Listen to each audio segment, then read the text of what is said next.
Aqui é o Ademário, eu sou professor do Instituto Federal do Rio de Janeiro.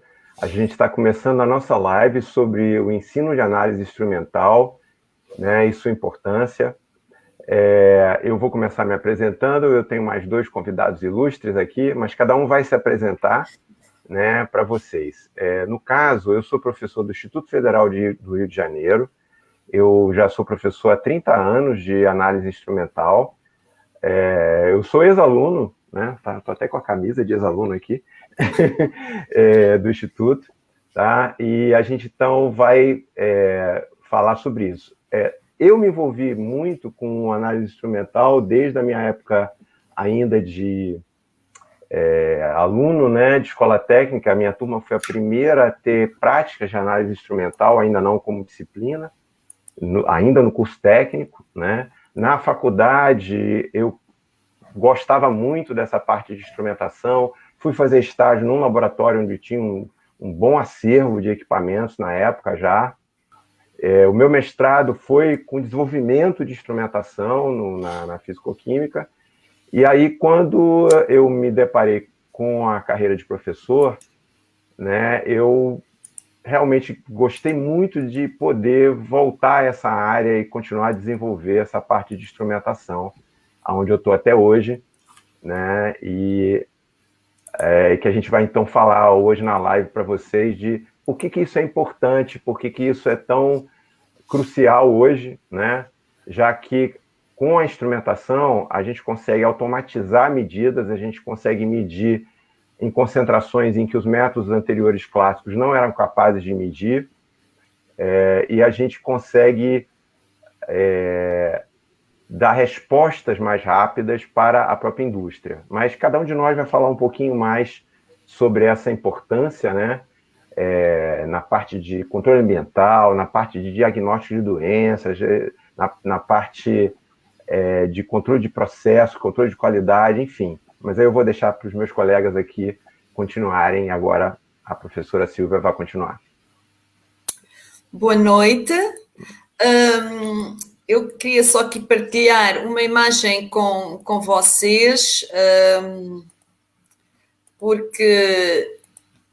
Peço desculpa, só um minutinho. Bom, o meu nome é Silvia Rocha, eu sou professora na Universidade de Aveiro, em Portugal. Eu aproveitei para este mapa com esta dimensão tão grande que é o Brasil, comparado aqui com Portugal, tão pequenino.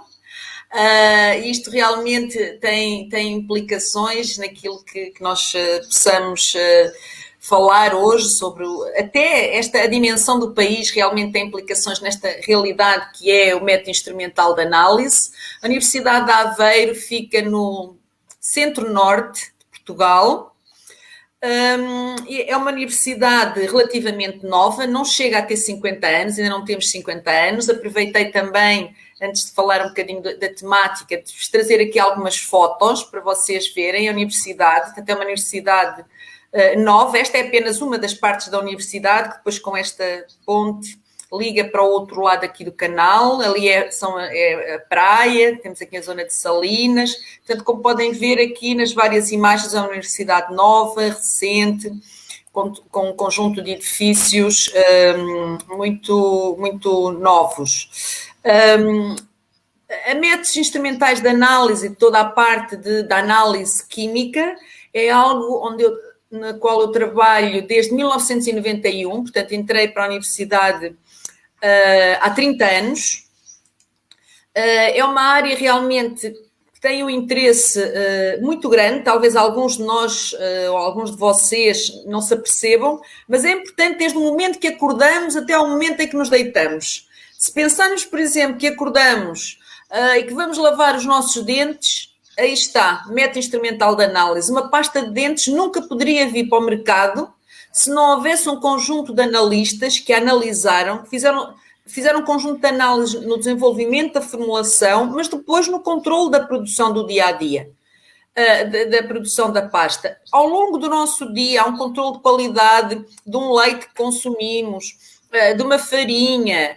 Se precisarmos de ir ao médico, um conjunto de todas as análises clínicas que fazemos, quando nos deitamos, o pijama que nós vestimos, eu não sei se vocês chamam pijama no Brasil, pronto, a roupa que se usa para dormir foi objeto de controle de qualidade, os lençóis da nossa cama, onde nos deitamos, foi objeto de controle de qualidade, ou seja, no nosso dia-a-dia, para que tudo aquilo que nós usamos, tudo aquilo que nós usufruímos e queremos usufruir com qualidade, garantindo a segurança e a qualidade dos produtos, houve um conjunto muito grande de pessoas que trabalharam na análise desses produtos. E, portanto, o método instrumental é importantíssimo. Na nossa saúde, importantíssimo.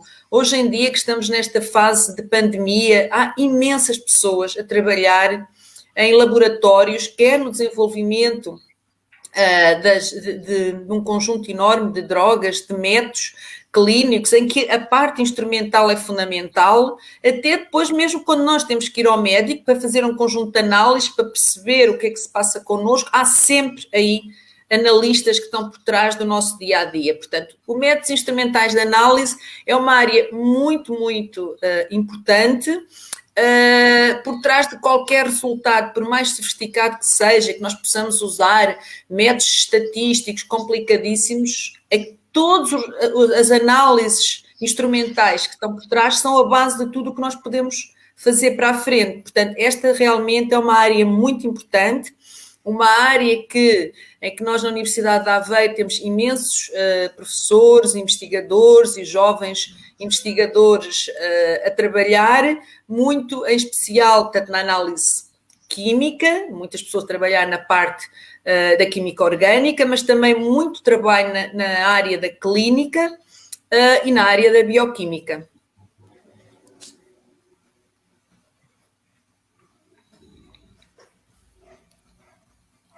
Irã? Obrigado, Ademário. Boa noite, Ademário, Silvia. Um imenso prazer estar com vocês discutindo esse tema importantíssimo, que é a análise instrumental. Gostaria de agradecer também ao Conselho Regional de Química por essa oportunidade, tá? O professor Davi Tabac, aí, presente, grande Davi Tabac. O professor Robério também está presente no chat. Um abraço aí, Robério, meu companheiro aí de jornada, né, acadêmica lá na Escola Técnica. Então, eu estou muito satisfeito, muito feliz de estar presente aqui falando. Sobre análise instrumental e sobre a minha experiência profissional também, desses anos todos. Eu sou professor de análise instrumental há 34 anos, eu entrei na Escola Técnica Federal de Química em 1987, já na equipe do professor Reinaldo, então eu aprendi praticamente análise instrumental lá com o Reinaldo, e a minha formação anteriormente a isso eu fiz licenciatura e bacharelado em Química, e vi muito pouco de análise instrumental na faculdade, muito mais, para não dizer nada, mas é pouquinho mesmo, né? Quando eu fui fazer mestrado, logo a seguir, no NPPN, eu já comecei a conhecer um pouco a área de instrumental, mas na área de orgânica, que foi o mestrado que eu fiz em síntese orgânica, e quando fui dar aula na Escola Técnica, me abriu um mundo aí, que foi o Reinaldo me mostrou, o curso estava basicamente estruturado já, e a gente pegou esse curso do Reinaldo e aprendeu bastante. Nos primeiros anos, eu fui um aluno privilegiado, né, trabalhando junto com o Reinaldo.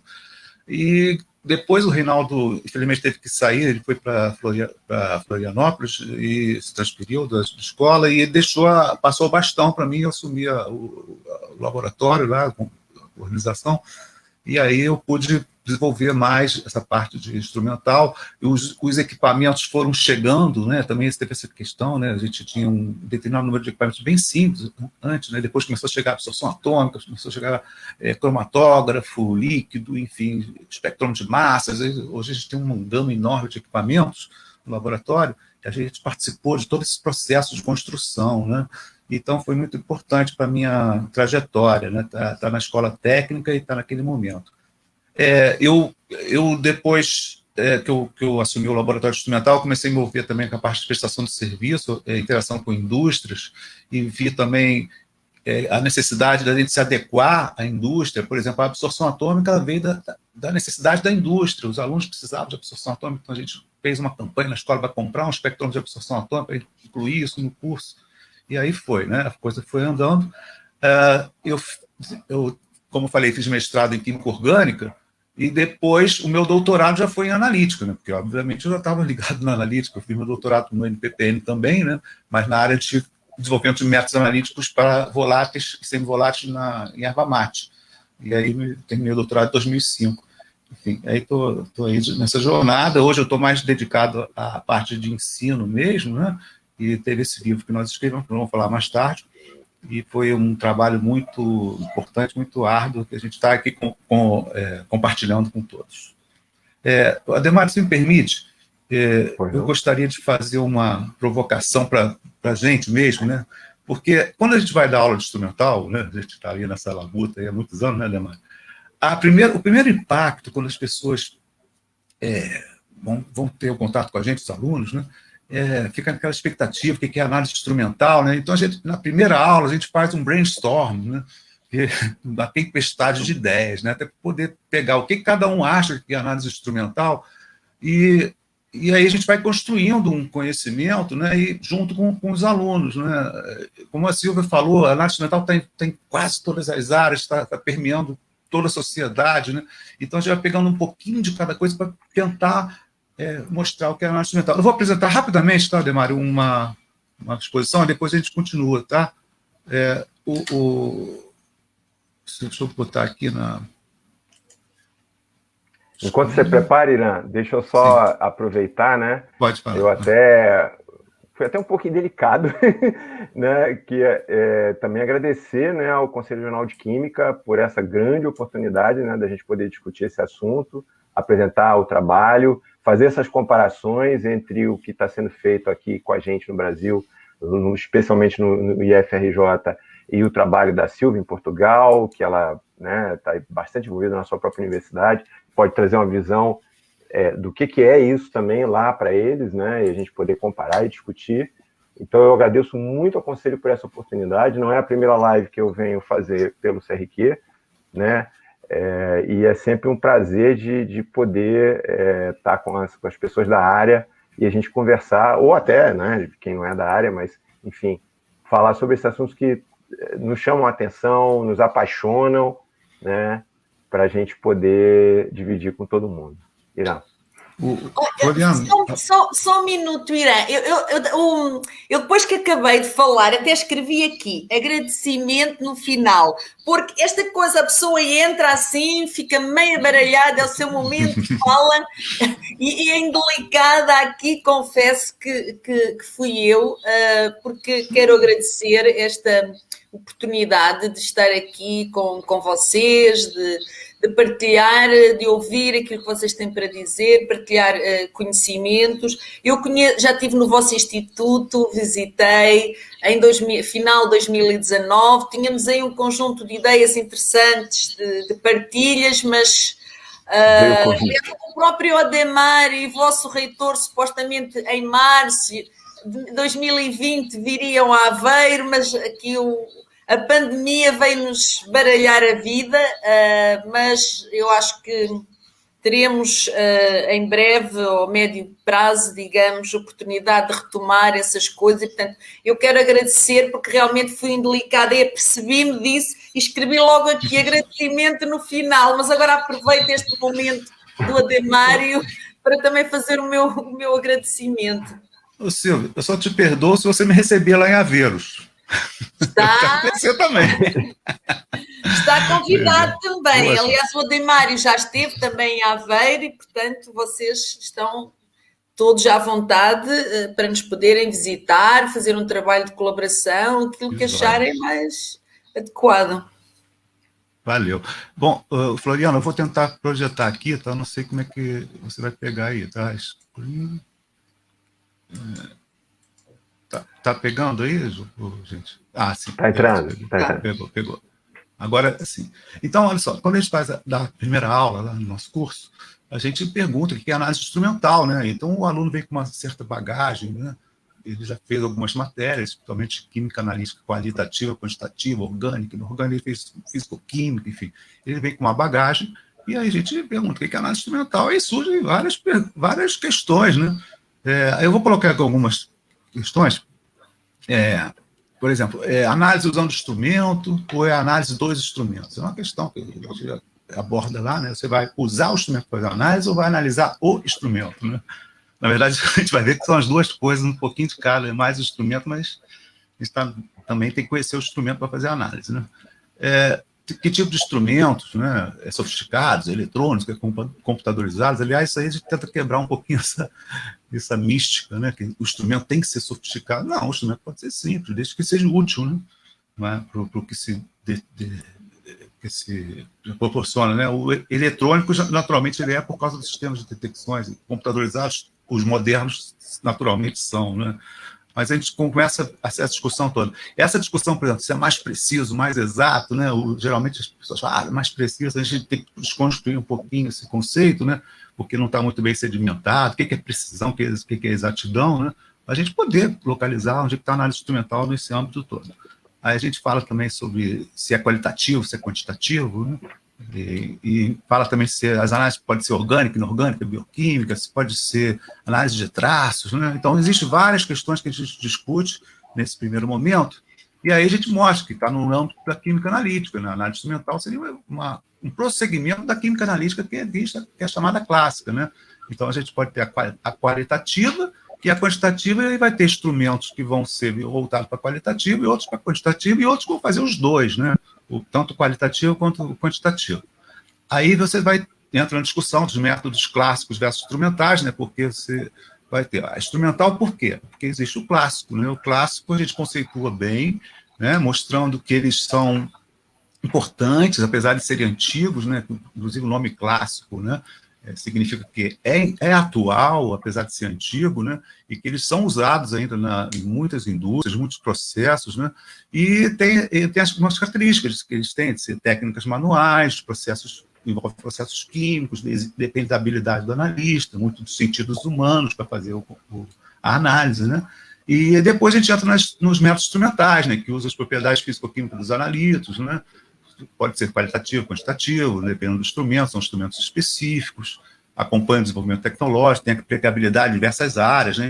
A gente discute isso tudo e mostra que tem dentro dos instrumentos, tem todo um arcabouço, por isso que a gente fala que a análise usando o instrumento, mas pode ser do instrumento também, a gente faz análise do instrumento, mostrando o que é um diagrama de blocos, né? Básico, né? Que o instrumento geralmente tem uma fonte de estímulo, né? Que pode ser uma fonte de luz, com uma fonte de calor, tem um sistema de detecção para você transformar o sinal de trabalho no sinal elétrico, e tem processador, né, para processar esse sinal, aí você tem os procedimentos de calibração e padronização, e por fim você tem as informações analíticas, né? A gente mostra tudo isso nessas primeiras aulas. E aí depois faz essa discussão toda, e depois vê as vantagens, né, as possibilidades que você pode usar com a instrumental. Aí você vê, poxa, instrumental você pode analisar amostras in vivo, in natura, mais rápido, você pode ter menores limites de detecção, você pode ter maior sensibilidade ou seletividade, consumir menos amostras e reagentes, enfim, tem várias vantagens, né? A gente depois deixa isso linkado aí para as pessoas poderem também questionar, né? Porque isso tudo cada um tem uma experiência, né? Que vai colocando aí no processo. Aí você tem a vista dos instrumentos, né? Alguns simples, outros mais complexos, mas é um conjunto de instrumentos. Inclusive esse aqui, ó, que é o pH, é um dos instrumentos mais importantes que tem no laboratório, né? Apesar de simples, né? O espectrofotômetro, um cromatógrafo, né? Então tem aí os métodos todos que são trocentos mil métodos instrumentais, né? Então eu vou dar uma paradinha aqui, tá? Para a gente continuar a nossa discussão, tá, gente? Aí, só para a gente começar a provocar. Como é que se ensina análise instrumental nesse mundo enorme de possibilidades, né? É isso aí. Obrigado. Posso aqui provocar realmente? E com até certeza. Vocês passam a mensagem que o mais importante é ser sofisticado ou nem por isso?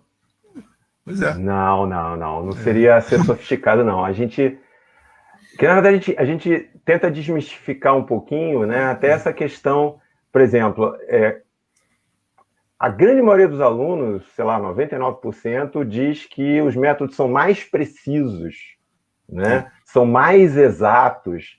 E a gente diz, não, gente. Depende, né? A exatidão depende da calibração. E aí, na verdade, né? Clássico ou instrumental, né? Se tiver calibrado, vai dar um resultado exato. Se tiver descalibrado, não. E a precisão, na verdade, você mesmo deve saber, Silvia, né? Não tem um método mais preciso em química do que gravimetria, que é um método estritamente clássico, né? Então, na verdade, a instrumental chega a ser menos precisa. Então, a gente tenta discutir com o aluno, né? E até, poxa, mas se não é a técnica mais precisa e não tem tanta diferença na parte de exatidão, por que a gente usa instrumental? E aí vem uma discussão que a gente acha muito rica. Aí vem a escala de trabalho, né? Por exemplo, você está na escala de traços, é a instrumental, né? Não é a clássica, né? Então não adianta você ter uma técnica super precisa, clássica, né? Porque, mas você vai com uma... Não tem a sensibilidade, não tem sensibilidade, aí não é preciso. Quer dizer, essa discussão tem que ser olhada sobre essas óticas todas, assim, em que caso a gente está falando, né? Mas geralmente as pessoas vêm com essa premissa, né? São instrumentos sofisticados, tem que ter computador, tem que ter, são precisos, né? São mais precisos. A panaceia. As pessoas normalmente têm essa ideia. É uma panaceia. Eu vou enfiar uma rocha ali, ele vai me dizer tudo que tem na rocha. Sabe? A gente tenta desmistificar um pouquinho isso, né? E também envolve outras questões, questão de custo, né?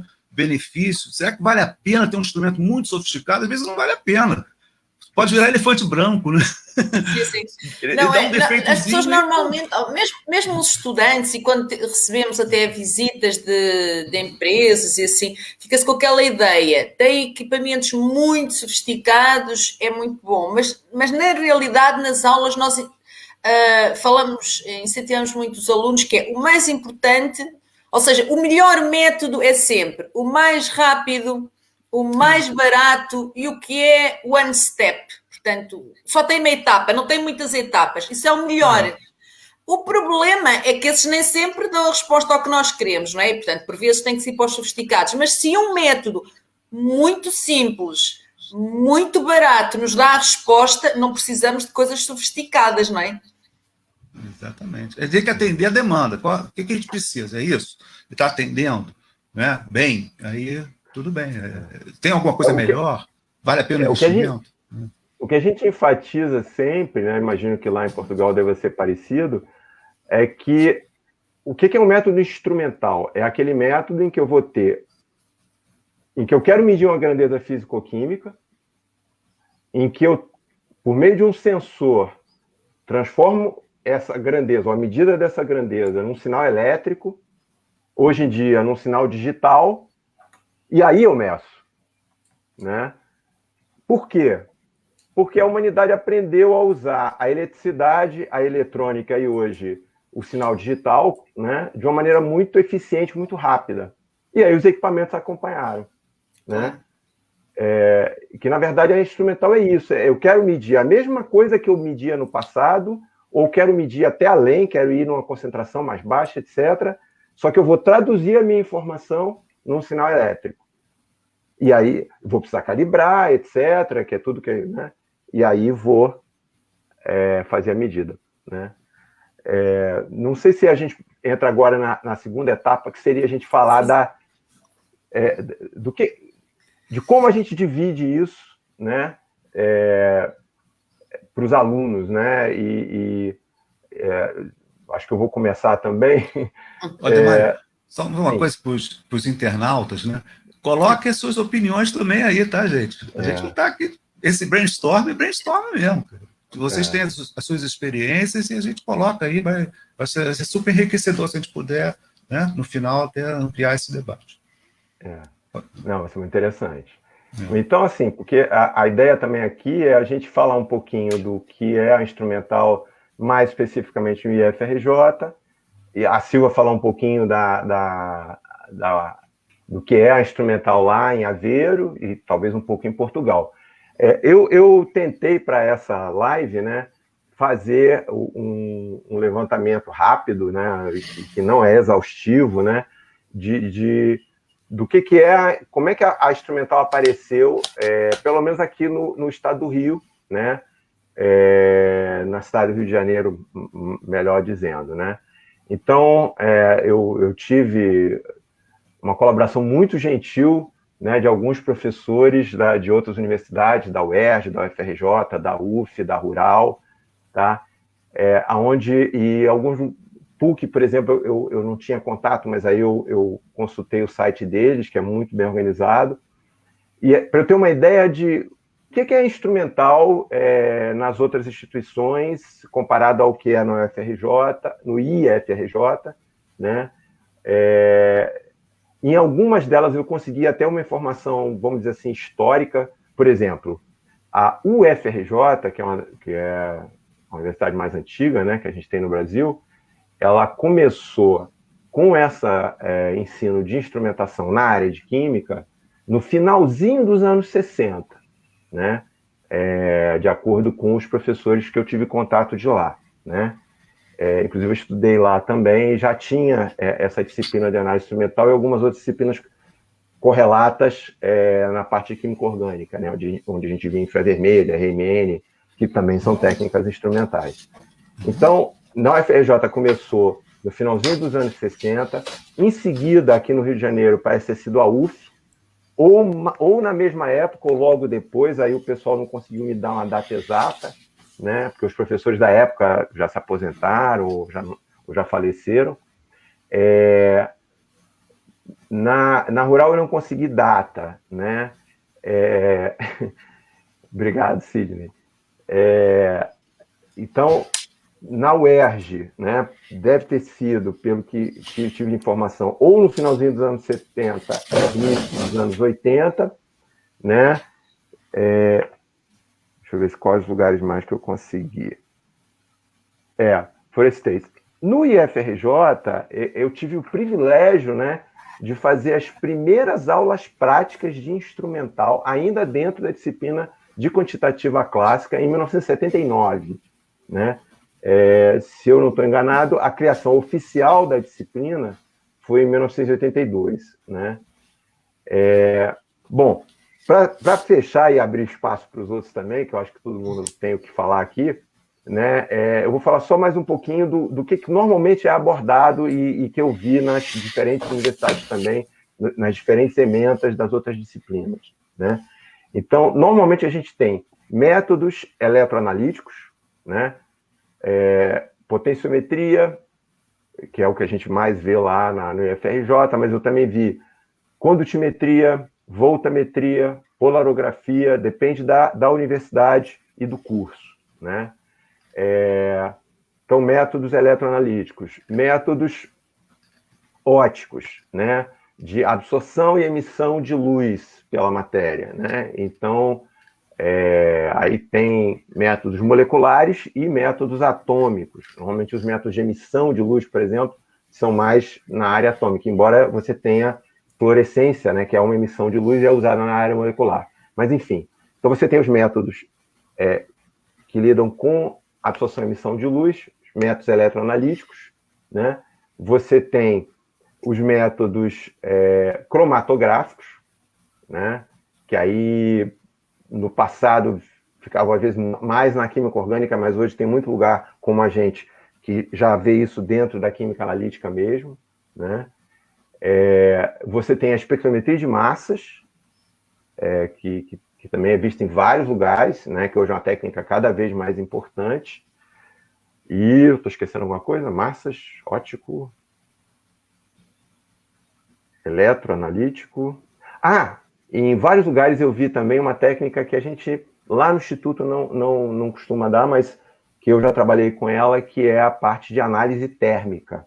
Né? Eu vi em várias outras instituições, dada em cursos de graduação também, tá? Então, eu vou deixar para o pessoal continuar, que eu esqueci só, como eu me dei ao trabalho de fazer essa pesquisazinha, né, para ter uma ideia do que aqui, pelo menos no estado de Janeiro, eu vi também um pouco na Unicamp e na USP, é muito parecido, né, nesse aspecto, né, do tipo de métodos que são usados, com diferenças, né?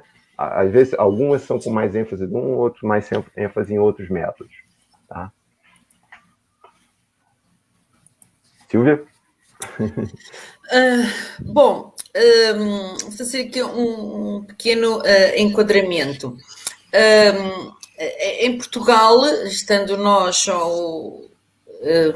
na Europa, na União Europeia, portanto tem havido um certo entendimento mais ou menos comum na reorganização do ensino superior e, portanto, a maior parte dos países tem já há alguns anos uma estrutura, há mais de uma década até, uma estrutura de ensino em que tem as licenciaturas, na maior parte dos casos, há algumas exceções, mas na maior parte licenciaturas de 3 anos, seguido de mestrados de 2 anos e depois doutoramentos de 3 ou 4 anos. Também Silvia, me perdoa a interrupção, é só para traduzir para o pessoal que o que você chama de licenciatura para nós é graduação. Ah, graduação, ok, sim. A graduação, sim, nós também usamos esse termo. Graduação é a licenciatura e depois o mestrado e doutoramento são pós-graduações. Também, no fundo, usamos essa terminologia.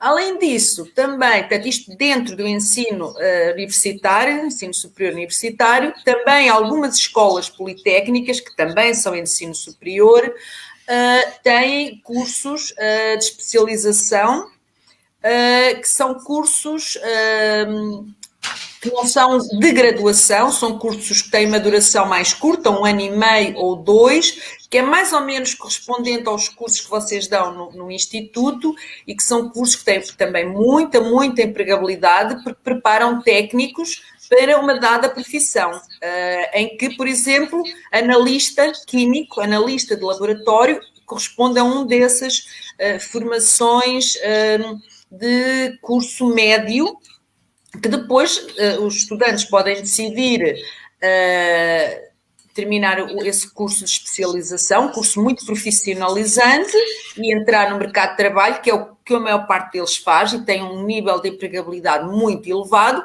ou pode continuar depois na universidade o seu curso de graduação. Portanto, esta é mais ou menos a estrutura que existe em Portugal em termos de formação. No que diz respeito à parte, agora, onde é que entra aqui a parte instrumental? Portanto, as universidades europeias estão muito alinhadas, mais ou menos na estrutura dos cursos que têm, tanto que nós temos programas de mobilidade Erasmus, dentro dos vários, também pode ser com países terceiros, mas maioritariamente dentro da Europa, em que os alunos podem estudar fora 1 ano, 1 semestre, e, portanto, e depois regressam à sua universidade, tendo sucesso nos exames, têm depois equivalências. Isso faz com que as universidades tenham os cursos dentro da Europa mais ou menos alinhados entre si. No caso concreto, portanto, isto para vos dizer que aquilo que eu vos vou falar da realidade da Universidade de Aveiro é mais ou menos a realidade dos cursos na Europa. E em Portugal. Concretamente, no Departamento de Química, que é o departamento onde sou professora, nós temos vários cursos de graduação, de mestrado e de doutoramento.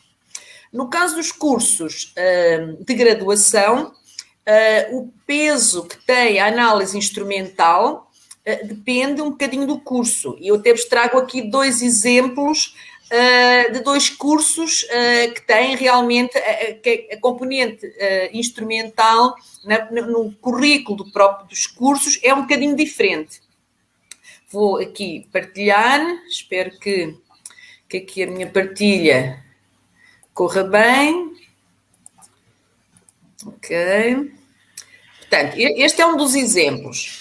O curso de Bioquímica. Este, por exemplo, é um curso até que estou na direção da licenciatura em Bioquímica, que vocês chamam de graduação em Bioquímica. A gente não está vendo. Não estão a ver? Não, eu imagino que não. Depende do Floriano. O Floriano tem que liberar, hein? Ok. Aí, agora... está entrando. Está entrando, agora entrou. Agora foi. E está a licenciatura em Bioquímica. Sim. Sim, ok.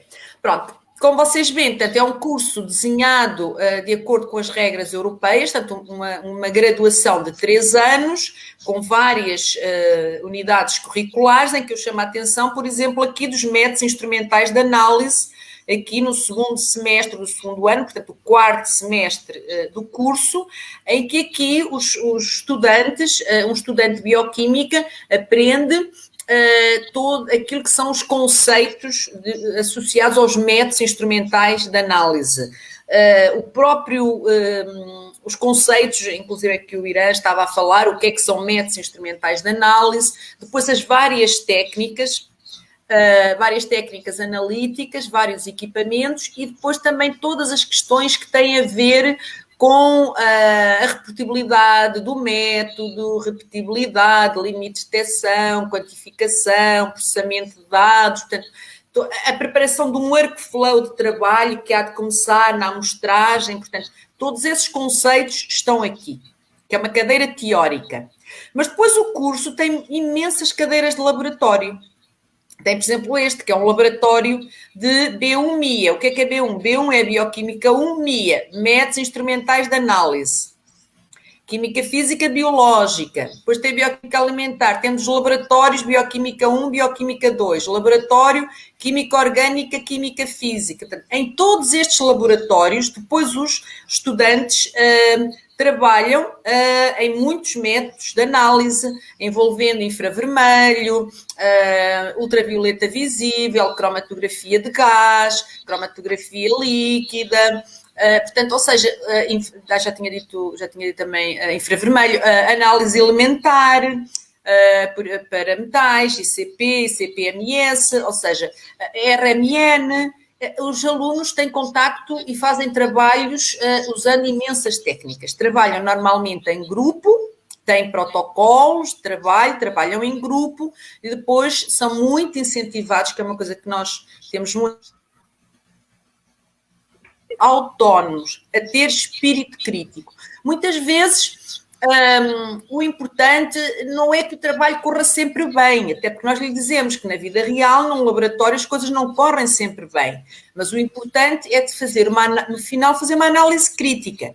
Porquê é que não correu bem? Ou como é que eu vou interpretar estes resultados que aparentemente parece que não estão bem? Quais as causas de erro? Portanto, esse espírito crítico é muito importante. E depois, os nossos cursos todos têm aqui no último semestre do último ano uma disciplina que se chama projeto. E aqui nesta disciplina, cada estudante, os estudantes já não trabalham em grupo, trabalham de forma individual, cada estudante tem um desafio, tem um assunto, um desafio que vai dar resposta ao longo do semestre. E então ele já não tem aqui protocolos para seguir. Ele tem que partir do estado do conhecimento, da bibliografia, dos livros, também com o apoio do seu supervisor, porque cada estudante tem sempre um supervisor que o ajuda no desenvolvimento deste projeto, que pode ser desenvolver um método para uma análise clínica, porque estamos a falar dos alunos de bioquímica, pode ser desenvolver um novo produto alimentar e depois com todos, porque nós damos aqui um grande enfoque, quer à parte clínica, quer à parte alimentar, e depois envolve todos os métodos de análise, controle de qualidade, etc, etc. E, portanto, esta disciplina de projeto, que a análise instrumental é essencial, e depois o aluno vai buscar aquilo que aprendeu, quer nos laboratórios, quer nesta disciplina teórica. E normalmente o projeto é algo que os alunos gostam muito, porque lhes dá muita autonomia e eles aqui aplicam aquilo que aprenderam no fundo ao longo do seu curso. Mas eu vou-vos dar aqui outro exemplo, não vos quero amassar muito, mas trouxe aqui outro exemplo, que é a graduação em Química. A nossa graduação em Química tem até o certificado Eurobachelor, que significa que é reconhecido a nível europeu, este curso. Por exemplo, este também, a nossa graduação em Química também tem 3 anos. Esta parece ter muito mais disciplinas, não, tem as mesmas disciplinas, tem muito mais opções que os alunos podem escolher, mas dentro da estrutura das disciplinas obrigatórias, temos também 2 disciplinas de Química Analítica 1, Química Analítica 2, onde os estudantes aprendem um conjunto, mais uma vez, são disciplinas teóricas, em que aprendem os conhecimentos da análise instrumental enquanto processo analítico em si mesmo, começando mais uma vez sempre na amostragem, depois na implementação do método, na validação, otimização do método, etc. aprendem várias técnicas, mas depois, além destas disciplinas de química analítica, depois, como vocês veem, tem por aqui muitas disciplinas que depois eles vão escolher, por exemplo, os métodos espectroscópicos, a eletroquímica, a espectrometria de massa, a espectroscopia biomolecular, ou seja, depois tem muitas outras disciplinas também ligadas à análise instrumental. E depois tem aqui já, no segundo semestre, segundo ano, o controle de qualidade analítico. O controle de qualidade é muito importante, quer seja na indústria farmacêutica, por exemplo, os nossos colegas da química orgânica trabalham muito ligada à indústria farmacêutica, quer na indústria farmacêutica, indústria alimentar, em qualquer tipo de indústria, o controle analítico é fundamental para a robustez dos resultados. E, mais uma vez, os nossos estudantes de licenciatura em Química, tal como todas as outras graduações, têm este projeto em que eles vão trabalhar de forma autónoma, independente, sempre sob a supervisão de um orientador, que há de ser um professor ou um investigador mais sénior da universidade, e em que eles vão para os laboratórios e trabalham com os equipamentos, não é estarem a ver os equipamentos, eles trabalham, são eles que fazem os trabalhos, que tratam os resultados, e portanto acho que os nossos estudantes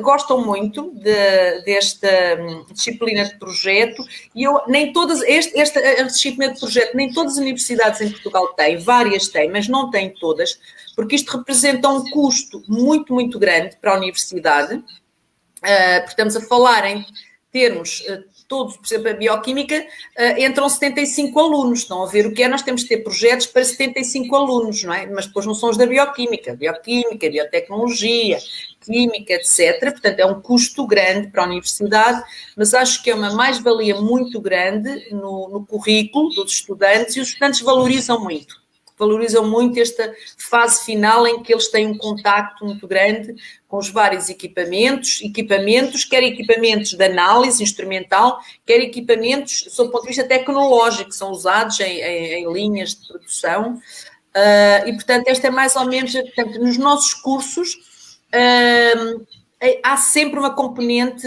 instrumental muito, muito grande. Antes do Irã entrar, só duas colocações. Uma, o professor Davi Tabaque entrou aí, né, com uma frase esclarecendo que os métodos instrumentais de análise orgânica, ele, como aluno, já viu em 1964. Né?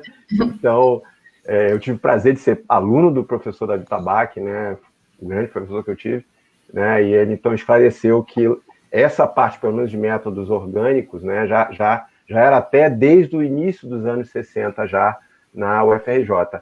E o Sidney, né, estava perguntando se o que a licenciatura, né, aquilo que eu falei, né, se é o bacharelado. E ele ficou, acho que pelo que eu estou entendendo, ele está curioso, quando alguém vai ser professor, como é que chama em Portugal? Para ser professor, por exemplo, nomeadamente professor de Química, tem que fazer uma graduação, que nós chamamos a licenciatura, tem que fazer a graduação em Química, mas depois tem que fazer um mestrado na Pedagogia. Onde tem um conjunto de disciplinas já da área da Pedagogia ligada ao ensino da Física e Química, porque nós em Portugal temos a Física e a Química, enquanto para os professores tem a Química e a Física juntas. E, portanto, em Portugal, um professor só com o bacharelato não pode ser professor. Tem depois de tirar o mestrado na parte da Pedagogia da Físico-Química, no caso concreto, de poder trabalhar na área dar aulas na área da Física e Química. Obrigado. Beleza. Irã, por favor. Opa. Beleza. Então, é ótimo, Silvio, sua apresentação. A gente ficou assim, com esse panorama de Portugal. É uma outra realidade, né? A gente tem que entender o contexto, né, para poder até ver como é que é, né? O curso eu achei legal, né? O formato que ele permite o aluno ir para várias, né, direções dentro do curso, essas disciplinas optativas, né? Os nossos cursos, às vezes, são muito fechados, assim, você tem que seguir aquele percurso até o fim, para depois voltar, ou faz uma pós. Ele não permite muito essas permeabilidades, né? Você vai escolher o seu caminho e tal. Isso eu achei bastante interessante. É óbvio que o projeto, né? Isso aí é fantástico, a gente está começando já vamos pensando em implementar isso aí é para reunir todos os conhecimentos adquiridos no curso. Você pode desenvolver outras habilidades e competências que você normalmente não tem condições de desenvolver durante o curso regular, né? Com os projetos, e às vezes é só no mestrado, tal, no doutorado, que você começa a desenvolver essas habilidades, né? Aconteceu comigo, né? Eu só comecei a desenvolver isso quando fui fazer mestrado, tal. Mas eu acho que na graduação já pode começar, assim, a desenvolver isso. E no nosso caso, aqui especificamente, já pode fazer isso no curso técnico, sim. A gente já está discutindo isso, eu acho que vai ser um grande avanço se a gente conseguir implementar esse tipo de disciplina, né? Que é de projeto, né? Agora, eu senti falta, Silvio, porque uma coisa, talvez seja da nossa realidade, tá? Eu não sei, aí eu falei, Portugal é um pouco diferente, né? Como o nosso aluno de nível médio é muito fraco, infelizmente, né? O nosso nível médio, assim, ele vem muito mal preparado, né? Até para a escola, para a universidade, até para a escola técnica, quando ele entra na escola técnica, entra na universidade. Então, a gente tem que dar um reforço, né? Isso aí é um problema, eu acho que é uma característica do Brasil, por enquanto, eu acho que Portugal talvez seja diferente. Então, a gente começa a enxertar, o nosso curso, ele tem muita coisa básica, né? Até avançar, até chegar num ponto que você possa dar o conhecimento. Eu acho que, pelo que o currículo de vocês já estão partindo de um certo ponto, né? Então, eu senti, por exemplo, não via assim, a química analítica clássica ali no curso de vocês. Aqui, não, a gente tem necessidade de dar essa analítica clássica, até para o aluno poder pegar a mão assim, de laboratório bem, fazer muito laboratório. Então, a gente tem essa questão do nosso curso aqui. Inclusive, a parte qualitativa, análise qualitativa e quantitativa, a gente preservou isso dentro do nosso curso, e é muito importante. Quando a gente pega um aluno de um curso que não teve essa base, a gente sente que ele tem mais dificuldade de aprender os métodos instrumentais. Quando ele vem com essas bases de analítica clássica, qualitativa e quantitativa, ele tem mais facilidade. Isso é uma coisa dentro da nossa instituição que a gente tem reparado. Então, a gente tenta preservar isso que é bom, né, desse ponto de vista. A nossa analítica, inclusive a clássica, qualitativa, ela tem um método completamente diferente, que é muito parecido com o projeto, que não é aquela coisa sistemática, né? Você vai fazendo um roteiro para identificar, não, você vai permeando o método analítico para você buscar informação, né? Isso é chamado método não sistemático, né? Então, isso dá uma vivência já básica no laboratório, que é importante essa parte investigativa e depois lá na frente, né? E a quantitativa é aquele treinamento mesmo, pesagem, bureta, em precisão, exatidão, e a gente, quando pega esse aluno já com a quantitativa clássica, a gente já tem um baita de um preparo e a gente já pode jogar para outros níveis, né? Então, isso é uma característica que está aqui, eu acho que, mas aí, questão de Portugal, a gente não sei se isso cabe, né?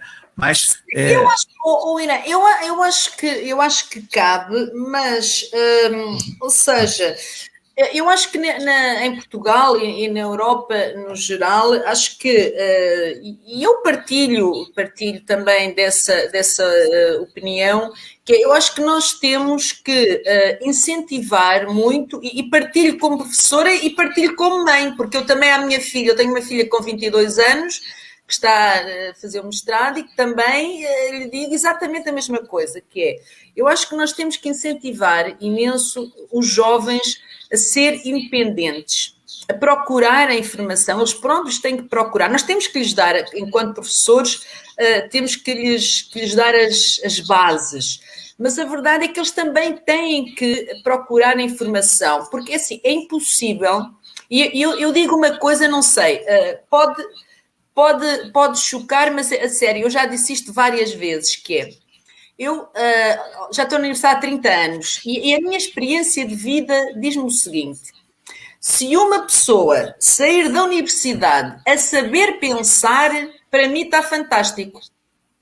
Porquê? Porque as questões técnicas, hoje em dia, há YouTubes para tudo. E mais alguma coisa. E, portanto, as questões técnicas... A sério, eu já disse isto várias vezes e é o que a minha experiência de vida me diz. Porque eu acho que o mais importante, uma pessoa que sai da universidade a ter espírito crítico, a perceber, a identificar problemas, a arranjar soluções para os problemas, as questões técnicas, há YouTube para tudo, a sério, hoje em dia há tudo. Claro que também se tem que perceber o que está certo e o que está errado na internet, que esse é outro problema. Mas eu vejo, por exemplo, eu tenho bastantes alunos de mestrado, de doutoramento, e para mim a grande dificuldade para os orientar não é explicar-lhe questões técnicas, porque isso eu explico-lhe, sei e explico-lhe. Agora, conseguir que eles sejam pessoas proativas, independentes, que consigam resolver problemas, arranjar soluções, identificar os problemas, isso é o mais difícil. E, portanto, é por isso que eu também concordo com esta linha cada vez mais atual de incentivar muito a proatividade dos estudantes e eles irem procurar as coisas. Nós damos linhas orientadoras, eles procuram as coisas. Hoje em dia, por exemplo, há projetos, há formas de ensino baseadas em projetos, em que os alunos têm um projeto e eles vão procurar conhecimentos de química orgânica, de espectrometria de massa, de RMN, do que seja, para dar resposta ao seu problema. E quando as pessoas, eu acho que as pessoas aprendem mais quando elas próprias investem naquilo que estão à procura, do que estar a ouvir um professor a falar. Esta é a minha experiência. E eu acho que hoje em dia há muitos projetos na Europa, por exemplo, a Universidade de Aveiro está envolvida num projeto que é o ECU, que é European Consortium of Innovative Universities, também está várias universidades da Finlândia, de vários países, em que exatamente quer-se apostar nas competências transversais dos estudantes. Eu acho que, não sei, a minha experiência diz-me que o saber pensar, eu acho que é a maior riqueza que uma universidade pode... A universidade ou a qualquer nível de ensino pode transmitir a um estudante. Porque o resto eles conseguem tudo.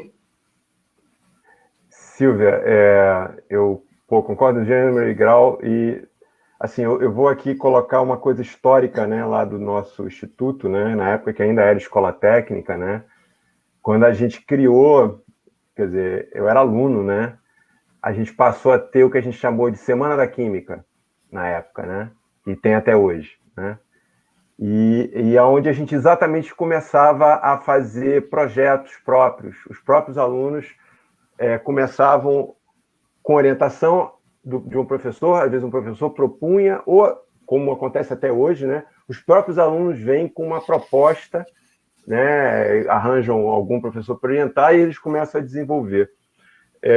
Isso é uma coisa que começou lá nesse finalzinho, a primeira foi em 1978, né, até hoje a gente tem, e talvez o embrião dessa ideia que eu acho que tem que crescer, eu concordo, gênero, número e grau, né?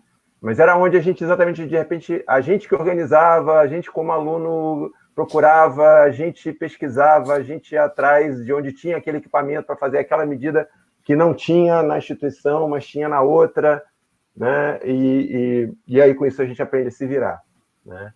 Eu acho isso, que realmente... aprender a virar, é isso que é muito importante. Concordo, né? Bom, Irã, quer colocar mais alguma coisa disso aí? Não, beleza. Eu acho que a gente tem que estudar esses currículos aí, se adequar à realidade. Também é o seguinte, Silvio, eu não sei, talvez o aluno nível médio de Portugal já veio com um bom preparo, né, por dentro da universidade. Eu estou imaginando isso, né? Então, se pegar um aluno já bem preparado para você dar esse impulso, né, é uma coisa. Outra coisa é você ter que preparar todo, né? Também não adianta soltar um aluno sem preparo no mundo de informações aí, que ele vai se perder, né? Sim, então, claro. A gente tem que dar essas bases, né? As bases para ele poder se situar, né? Isso tem que ser uma construção, né? E, assim, cada caso é um caso, né? A gente não pode também generalizar. A gente tem que se adaptar de acordo com a realidade, né? Eu até queria observar que, sem querer, a gente entrou no que a gente tinha colocado como terceira etapa, né? Exato. Que era a discussão das habilidades e competências, né? Sim. Que é onde... Que, na verdade, como a Silvia colocou, é o mais importante. Não adianta nada você acumular informação, né? Você ter um monte de informação na sua cabeça e isso não virar um conhecimento. Deixa eu explicar melhor, né? Eu distingo informação de conhecimento, né? Informação é o verbete do dicionário, o que está na Wikipédia, aquilo é informação, né? O que é o conhecimento? É quando eu sou capaz de usar essa informação, né? E essa habilidade para mim, na verdade, eu acho a crucial. É claro que tem um nível de informação que eu tenho que ter para chegar nessa competência de ser capaz de transformar essa informação num conhecimento, né? Mas, na verdade, eu concordo que o mais importante é isso, porque se não adianta nada essa informação ficar guardada na minha cabeça e não servir para nada, né? Então, a gente já entrou no assunto, né? O professor Tabac está a perguntar uma coisa. Sim, Demário, eu acho que hoje em dia isso é muito paradigmático, porque eu acho que hoje em dia nós somos uma sociedade de informação, há muita informação, mas somos muito limitados no conhecimento, não é? Porque temos muita dificuldade em gerir e aplicar corretamente essa informação toda disponível. Eu posso responder ao professor Tabac, que está aqui a fazer uma pergunta, se ele é um professor de graduação ou pós-graduação em Portugal, tem de fazer formação em pedagogia, ou seja, está a falar de um professor. Ora bem, um professor como se for um professor. Não sei como é que vocês chamam, como nós chamamos em Portugal. Professor universitário. Um professor universitário. Não, professor universitário não. Um professor universitário não precisa de fazer essa formação em pedagogia, mas se for um professor do secundário, tem que ter formação em pedagogia, sim. Certo. E é no mestrado que pega isso? É no mestrado, sim. Ou seja, o professor que quer, para ser professor do secundário, tem que estudar uma disciplina da área das ciências, que pode ser química, física, o que seja, e depois, em nível da graduação, 3 anos, e depois tem que fazer um mestrado na área de pedagogia aplicada àquela área específica, para ser professor do secundário. Para o professor universitário, não tem essa formação na área da pedagogia, o que não quer dizer que não devia ter, não é? Mas, na verdade, eu nunca, por exemplo, nunca tive nenhuma formação na área da pedagogia. Ok.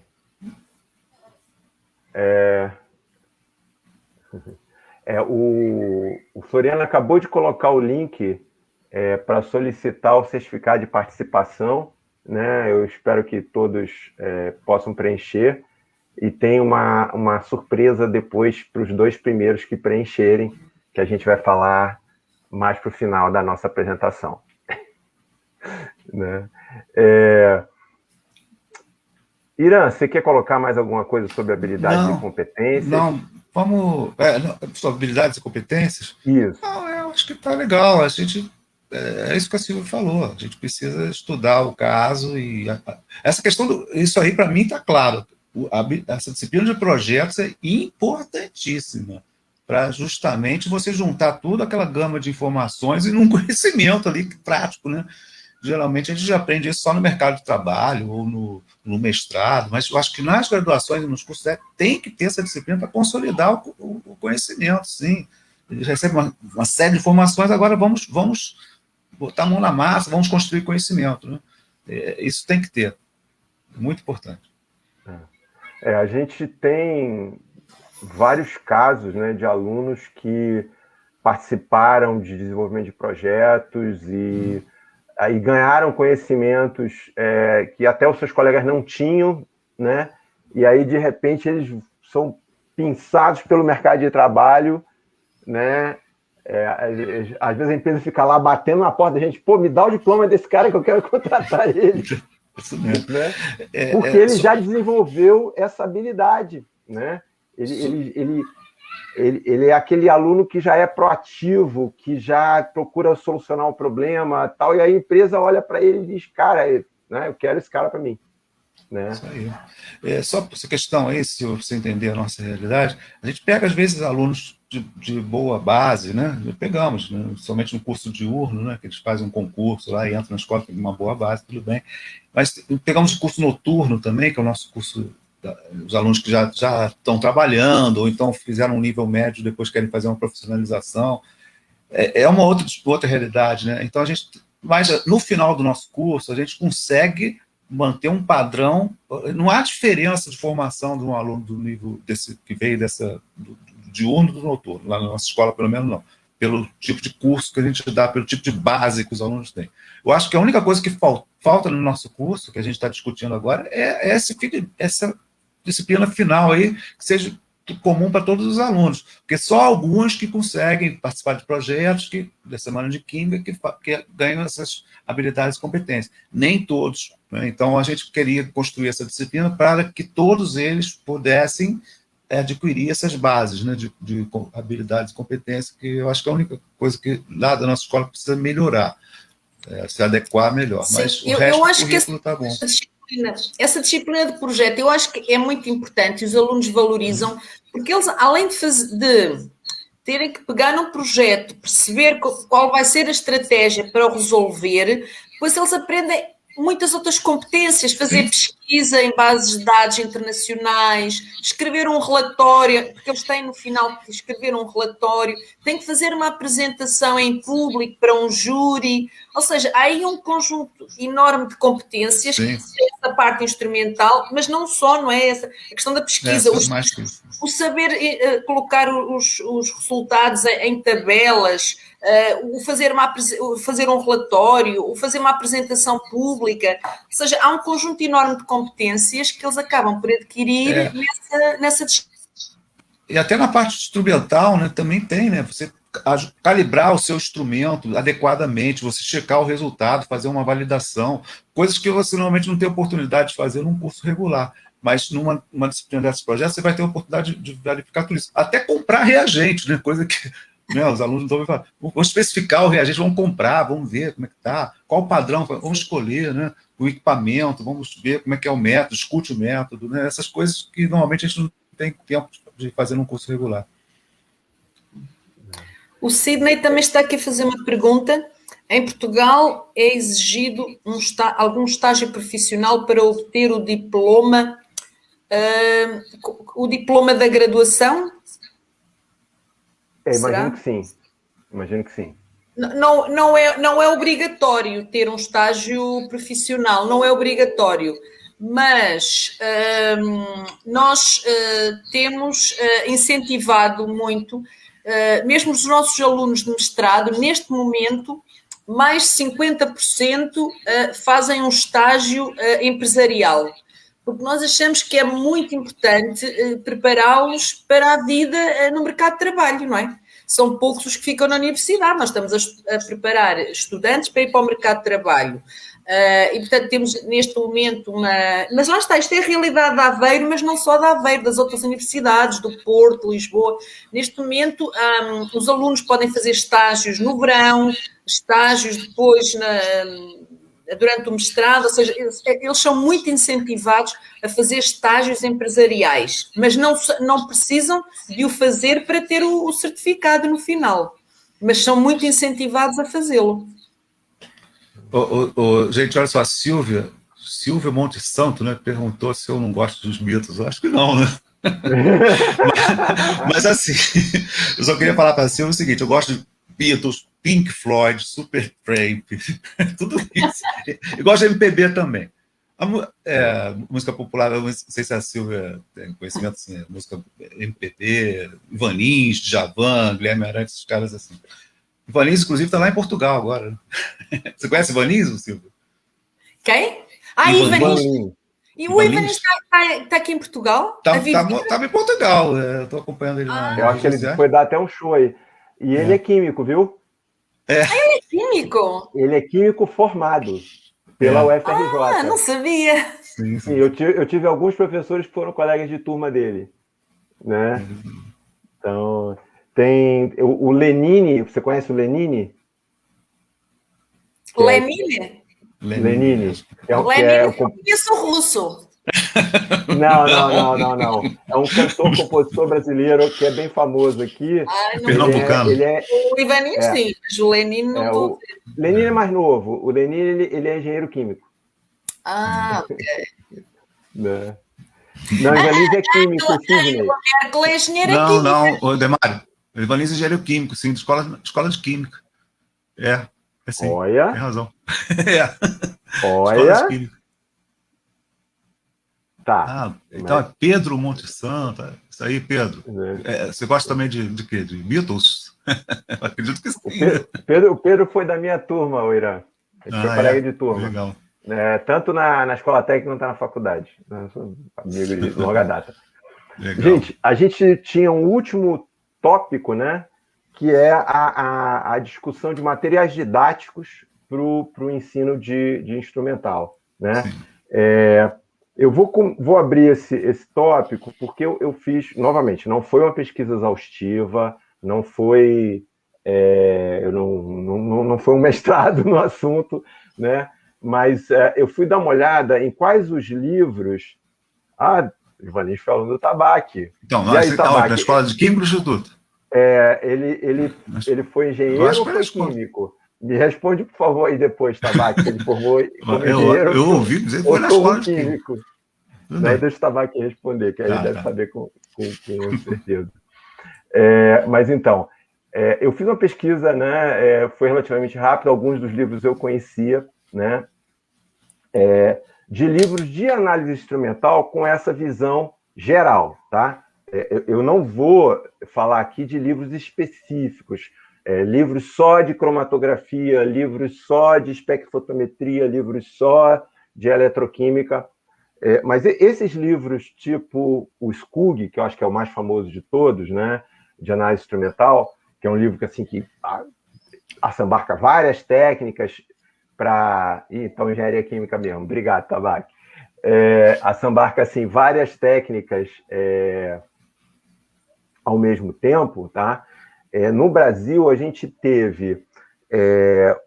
o primeiro livro que eu consegui ver, acho que pelo que eu levantei, era de 78, era de João Cobal Júnior. Pelo que eu pude entender, era um autor lá da USP, né? Porque depois eu vi que ele tinha um doutorado pela USP, né? Em que é um livro manual de análise instrumental, né? Não é mais editado, eu só vi como livro usado, e que era um livro em que ele pegava métodos espectrofotométricos, vários, né? E métodos eletroquímicos, vários, né? Não tinha cromatografia. Logo depois, a gente teve um livro do Otto Alcides, que ficou um livro relativamente conhecido, né? E depois tem o hiato, né? Tem o hiato Augusto Boal. Augusto Boal eu não sabia, nossa, né? Augusto Boal, teatrólogo, né? Famoso, né? Aqui no Brasil, né? Então, teve um hiato relativamente grande. E a gente tem o livro do Delmo Weitzman, né? Que foi lançado em 2000, com esse caráter também, com esse caráter abrangente de várias técnicas para a formação geral do aluno, né? E agora, mais recentemente, tem o nosso, né? Que, na verdade, é um projeto que nasceu lá na Escola Técnica, né? Originalmente, Escola Técnica Federal de Química, que hoje é o Instituto, né? Federal do Rio de Janeiro, e demorou alguns anos, né? Mas em que a ideia era essa, a gente ter esse material abrangente, geral, para a formação dos nossos alunos, né? E onde a gente, então, aborda técnicas espectrofotométricas, técnicas, no caso, a potenciometria com técnica eletroquímica, as cromatografias e a espectrometria de massas, com essa ideia de dar essa visão geral, né? A gente vai falar um pouquinho mais sobre esse livro no final, ele saiu agorinha, né? Tem nem um mês. Não, acho que está fazendo um mês hoje, né? Que ele foi lançado, né? Mas então a ideia agora é a gente discutir o material que é usado para a formação dos alunos, né? Claro, não é só livro, a gente teve muito tempo apostila, e eu acho que é legal ter apostilas, né? Às vezes, se você quer algumas coisas específicas, ou quer dar um curso de uma determinada técnica nova, quer falar de cromatografia bidimensional, né, Silvia? Né? Então, você cria algum material específico para isso, né? E, obviamente, as aulas práticas, né? O material de laboratório, laboratórios montados, disponíveis para o aluno usar, né? E em que ele tenha acesso ao equipamento, né? Para ele aprender a usar, né? Para ele aprender a calibrar, para ele saber até as limitações daquele equipamento, né? Então, eu estou dando essa visão geral. Novamente, eu vou deixar para a Silvia e para o Irã, né? De repente, destrinchar melhor, né? Essa questão livro, apostila, até apostila de aula prática, né? Roteiros de prática, equipamento para o aluno utilizar, né? Vídeos, né? Vídeos, né? Que a gente está aí no meio da pandemia trabalhando a beça com vídeo, né? Quem não sabia teve que aprender, como eu, né? Como é que se faz vídeo, né? E que hoje faz parte do nosso dia a dia. Eu acho que vai continuar a fazer, né? Com todos esses novos recursos que a gente ganhou para ensino à distância, né? Então, eu estou tentando dar esse panorama para vocês dois baterem para o gol aí. Silvia. Bom, eu assim, em Portugal, claramente que a bibliografia recomendada, nós temos uma estrutura mais ou menos rígida no que diz respeito à avaliação dos nossos cursos em Portugal e em toda a Europa. E, portanto, os nossos cursos são sempre avaliados. Estou a fazer este enquadramento porque isto tem a ver com a bibliografia.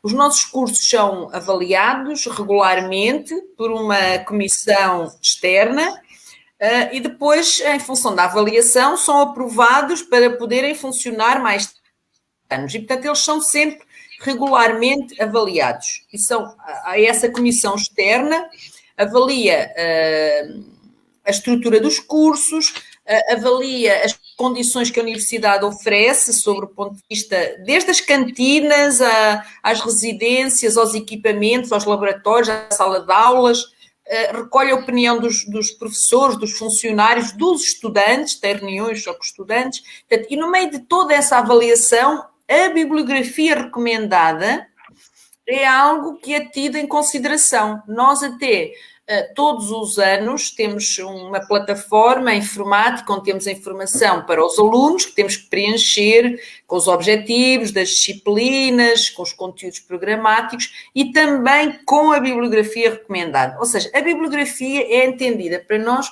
como algo muito importante, porque os alunos têm que ter um bom suporte para estudar, porque as aulas teóricas não são de assistência obrigatória e, portanto, os alunos podem nem sequer ir às aulas, mas têm que ter... Ora, bom, quando eu andei a estudar na universidade, já vão uns aninhos, realmente eu tinha sebentas, que eu penso que é o que vocês chamam postilhas, não é? Postilha é um caderno que o professor escreve, não é? Isso. Pronto, isso. Que nós chamamos sebentas. E, portanto, quando eu andei a estudar, eu tirei farmácia, ciências farmacêuticas em Coimbra.